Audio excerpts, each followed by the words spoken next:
Bonjour mon ami. Aujourd'hui nous partons assez loin pour découvrir un curieux mais non moins intéressant oiseau. Je te présente le kiwi. Non, pas ce fruit, mais l'oiseau. Eh oui, c'est un oiseau. Il est rigolo, hein?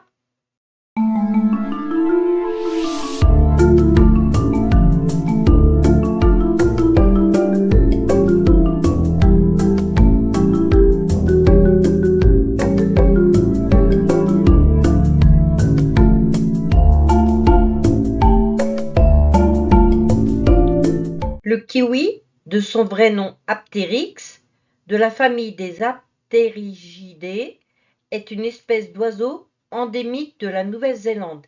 Il ne vit qu'à cet endroit.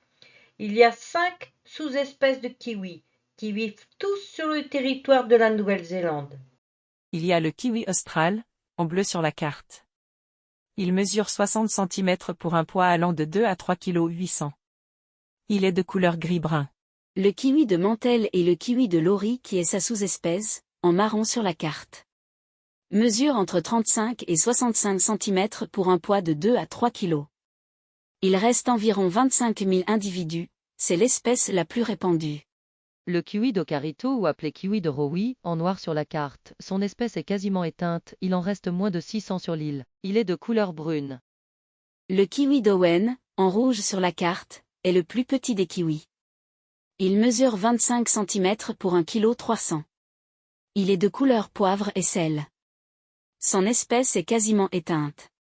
Il a été introduit sur les petites îles autour des deux grandes, là où il n'y a aucun prédateur. Puis, il y a le kiwi roa, en jaune sur la carte. Il est le plus grand des kiwis, il mesure 45 cm pour 3,3 kg environ. Son plumage est gris-brun avec des bandes plus claires. Il en existe environ 20 000 en liberté. Ce qui est très peu pour un oiseau. Je t'ai parlé des 5 sous-espèces, maintenant je vais te parler du kiwi en général. Car hormis leur taille et leur couleur, ils ont les mêmes comportements et vie. Le kiwi possède 2 pattes terminées par 4 doigts, ayant chacun une griffe puissante, le 4e doigt plus petit, est à l'arrière de la patte. Le kiwi a une vue médiocre, certains sont même aveugles. C'est un oiseau nocturne et il utilise son odorat très développé pour chercher sa nourriture. Son bec est long, fin, et légèrement courbé. Un fait étonnant, ses narines sont situées à l'extrémité de son bec. Autour de son visage, il a des genres de moustaches, appelées des vibrisses, comme pour le chat. Ces vibrisses ont un rôle sensitif, le sens du toucher, qui lui permettent de mieux sentir son environnement.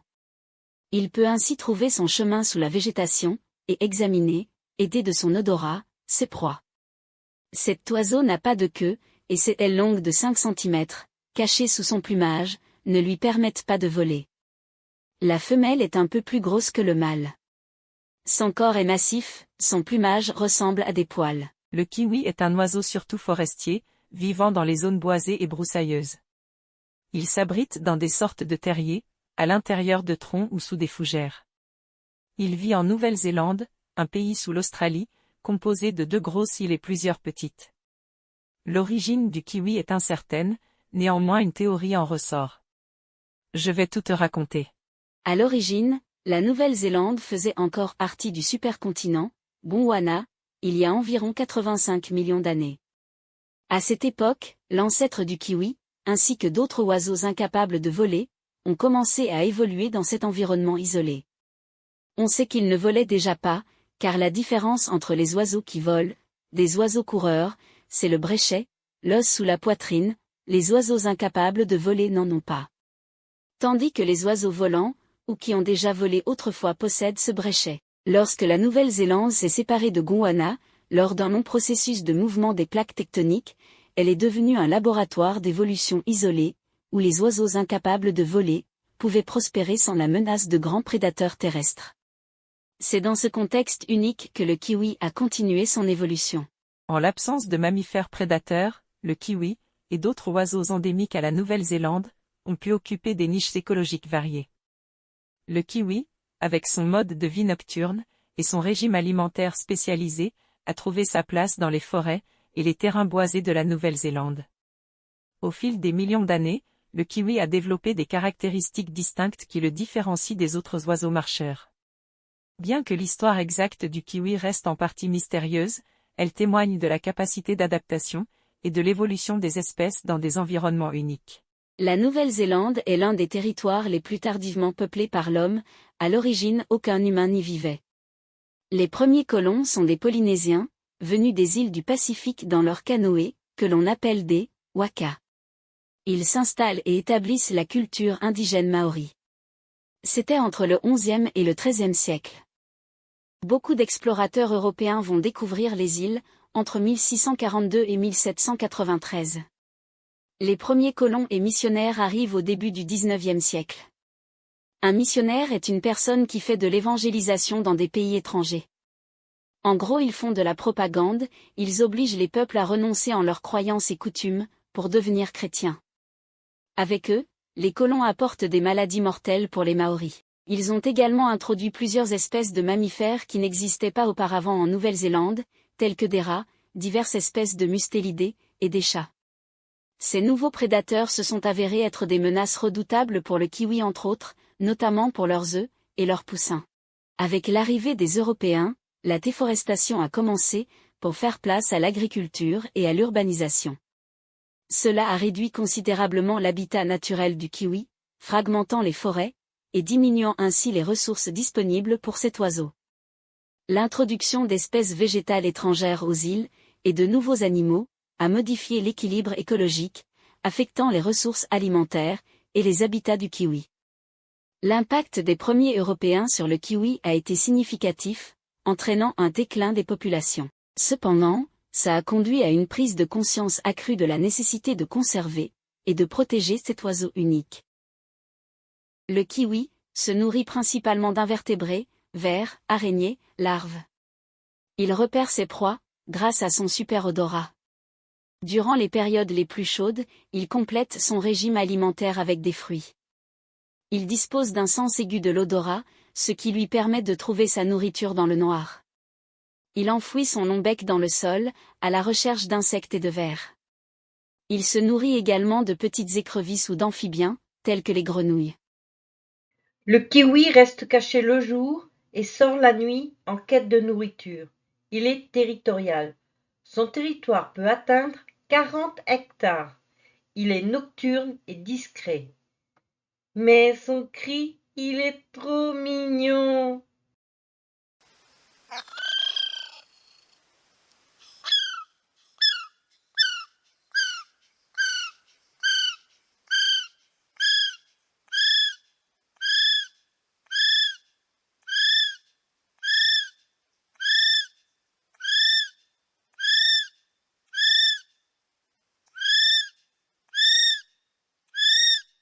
En se nourrissant d'insectes et de vers, le kiwi aide à réguler les populations de ces petites bêtes. Ça contribue à maintenir l'équilibre écologique, et à prévenir les surpopulations d'insectes, qui pourraient nuire à la végétation. En fouissant dans le sol pour chercher sa nourriture, le kiwi aère le sol, ce qui améliore sa qualité, et favorise la croissance des plantes. Cette action de fissage aide également à la décomposition de la matière organique. Bien que ce ne soit pas son rôle principal, le kiwi contribue à la dispersion des graines, par le biais de leur alimentation, en consommant des fruits, et d'autres matières végétales, il aide à propager certaines espèces végétales. Le kiwi reste en couple pour la vie. Et c'est souvent qu'on les voit allant par deux. La femelle ne pond qu'un seul œuf par saison, rarement deux. Cet œuf est énorme par rapport à la taille de la maman kiwi. Ça signifie que cet œuf contient une quantité importante de nutriments pour le développement du poussin. C'est généralement le mâle qui couve l'œuf, pendant environ 2 mois et demi à 3 mois. Ce qui est une des périodes de couvaison les plus longues chez les oiseaux. Pour aller se nourrir, le mâle sort du nid, parfois il se fait remplacer par madame. Une fois l'œuf éclos, le poussin kiwi est étonnamment indépendant. Il naît avec un plumage, et est capable de quitter le nid, et de se nourrir seul après quelques jours seulement. C'est comme si un humain naissait déjà adolescent, sans passer par les cases bébé et enfant. Bien que le poussin soit relativement autonome, son papa continue de le surveiller et de le protéger pendant les premières semaines de sa vie. Le poussin reste généralement dans le territoire parental jusqu'à ce qu'il soit suffisamment mature pour chercher son propre territoire. Les jeunes kiwis sont particulièrement vulnérables aux prédateurs introduits, ce qui rend cette période critique pour leur survie. Des nids artificiels, ressemblant à des boîtes en bois, sont posés dans des endroits à l'abri, afin de protéger le couple et les futurs poussins. Le kiwi a une durée de vie moyenne entre 30 à 35 ans. La conservation du kiwi en Nouvelle-Zélande est une priorité nationale, et plusieurs mesures efficaces ont été mises en place pour protéger cet oiseau emblématique. Des efforts importants sont déployés pour contrôler et supprimer les espèces invasives, telles que les mustélidés, les rats et les chats sauvages. Cela inclut l'utilisation de pièges, de poisons sélectifs, et la mise en place de zones sans prédateurs. Des sanctuaires et réserves dédiés aux kiwis ont été établis dans toute la Nouvelle-Zélande. Ces zones protégées offrent un habitat sûr, sans prédateurs, où le kiwi peut se reproduire et se développer en toute sécurité. Des programmes de reproduction en captivité et de réintroduction sont en place, pour renforcer les populations sauvages. Les œufs et les jeunes kiwis sont élevés en sécurité, avant d'être relâchés dans la nature. Un suivi rigoureux des populations de kiwis est effectué à travers des techniques de radiotracking, des relevés de terrain, et des études génétiques, pour mieux comprendre leur écologie, et leurs besoins en conservation. Des campagnes éducatives visant à sensibiliser le public, à l'importance de la conservation du kiwi. Cela inclut la formation des propriétaires d'animaux de compagnie, pour éviter les accidents avec le kiwi, et l'engagement des communautés locales, dans les efforts de conservation. Grâce à ces efforts, la Nouvelle-Zélande vise à inverser le déclin des populations de kiwis, et à assurer un avenir durable pour cet oiseau unique. Malgré les efforts de contrôle, les prédateurs introduits continuent de poser une menace pour le kiwi. Car ceux-ci se reproduisent bien plus vite que notre oiseau. Les changements climatiques peuvent affecter les ressources alimentaires, et altérer l'habitat du kiwi, rendant certaines zones moins hospitalières pour sa survie.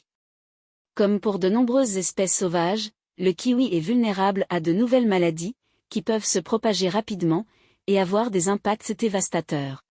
Le kiwi est un symbole national en Nouvelle-Zélande, et il est représenté sur les pièces de $1 néo-zélandais.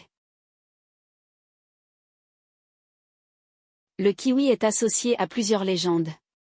Un des mythes maoris raconte comment il aurait sacrifié ses ailes pour respecter le souhait de Tanemauta, le dieu de la forêt, qui craignait que les arbres ne soient détruits par les insectes, et avait besoin qu'un oiseau se charge de les manger à même le sol. Voilà mon ami, je t'ai présenté le kiwi, enfin ce que j'ai pu trouver sur lui. Il est encore très étudié. Le kiwi me fait penser au dodo, sauf que lui, heureusement, n'a pas servi de repas aux colons européens. Enfin, personne n'en parle en tout cas. Si tu as des questions, des suggestions d'enquête, n'hésite pas à me demander, ici ou sur mon email que je note ci-dessous. N'oublie pas le petit pouce en l'air si tu as aimé, ça fait toujours plaisir. Abonne-toi aussi, c'est gratuit et cela permet une plus grande visibilité pour la chaîne. Je te souhaite une bonne fin de semaine et n'oublie pas que la nature est précieuse.